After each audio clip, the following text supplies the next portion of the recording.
We're here today at a place we call the Schieffelin Monument, a monument to the early miner and prospector Ed Schieffelin, who is greatly responsible for the town of Tombstone being here and what became the Tombstone mining district, the Tombstone Hills, and about everything that is named Tombstone. Now, Ed did not name Tombstone. A committee named Tombstone. He wasn't even at the meeting when it was named. Several names were put up for a vote, including epitaph and graveyard. And there was a fella here named Mike Gray who wanted it to be called Graytown. But in the end, the committee voted to name the town Tombstone. And the reason for that goes back to some jokes that some soldiers had made with Ed Schieffelin when he was first doing his prospecting in this area. And this is the 1877, 1878 period of time. Ed had been a prospector for a number of years, but came to Arizona on kind of a whim and found what he thought were some prospects. That's why we call him a prospector. He found some prospects of what he thought was going to be a rich silver strike. And he was in and out of Fort Huachuca during this period of time and would visit with the soldiers. And they would ask him what he was doing, and he would say, well, I've been out prospecting. And did you find anything? Well, no, I didn't have any luck today. And someone, lost to history, said, well, all you're going to ever find is your own tombstone.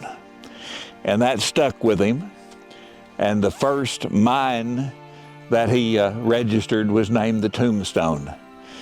He later named some graveyard and other things similar to that. But the name Tombstone stuck. And as we said, when the committee came together to name the new town that grew up around this mining district, they voted to name it Tombstone. Well, Ed prospected in and out of here for a couple of years, and after that, many other miners came in, and word got to the powers that be in Pennsylvania, New York, and California, who wanted to invest. And over a period of time, Ed and two of his brothers, Albert and Effingham, and his partner, Richard Gerd, began to sell off the mining properties that they had claimed, and over a period of time made into the millions of dollars in today's money. So it was a great silver strike here, and it has gone down in history as one of the great events in the history of mining.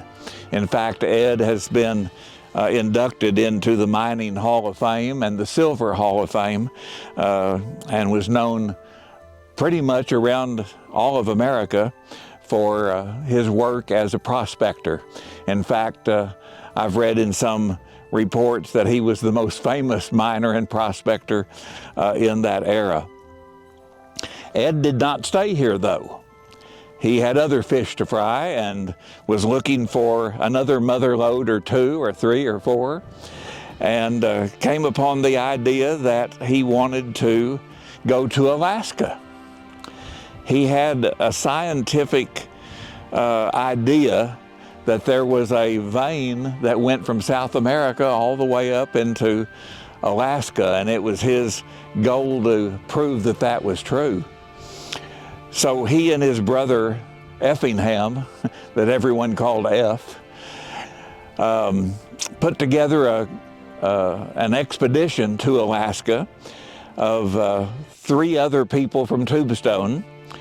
One was a photographer whose hobby was as a machinist, and his name was Charles Farcio. And then there was a deputy marshal here, actually deputy sheriff, let me correct that, Jack Young, no relation to me that I know of, and another miner named Charles Sowerberry. And Ed decided that they needed to build their own steamer, a boat that they could take from San Francisco all the way up into Alaska. So they did. They built their own steamboat, and they called it the New Racket. Ed had a number of rackets, so that name fit very well.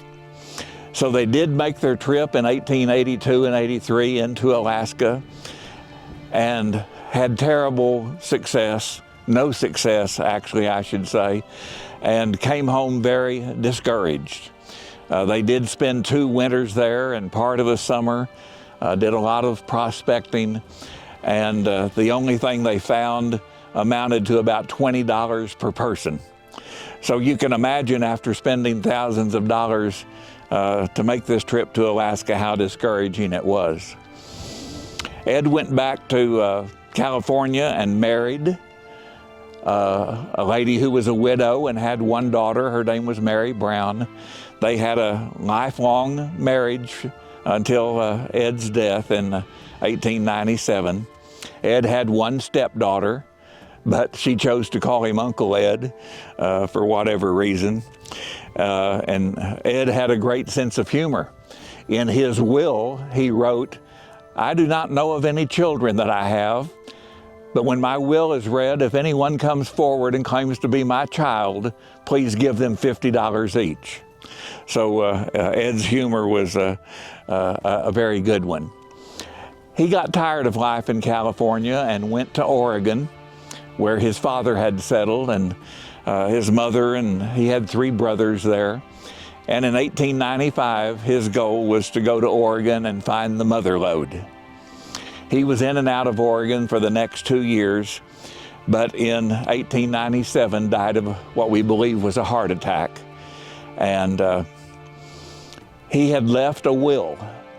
And in that will, he said he wanted to be buried west of Tombstone on one of his original claims. And very near here was his original mine that we call Tombstone. But behind me is what we call the Schieffelin Monument. It's on a base of 25 foot in circumference. It's 25 feet tall, and it was built the year after he was buried here. And if you can see the boulders, you just wonder how in 1897 or 1898, when the monument was finished, that they had the equipment, the hoist, the manpower to put some of these great boulders into this monument. There is a plaque here that says Ed Schieffelin died May 12, 1897, aged 49. He had worked himself to death. A dutiful son, a faithful husband, a kind brother, a true friend. The story of Ed Schieffelin is the story of Tombstone. The story of Ed Schieffelin is the story of early mining and prospecting, and we hold him in high regard, and each year we come here to celebrate what Ed Schieffelin gave us, Tombstone.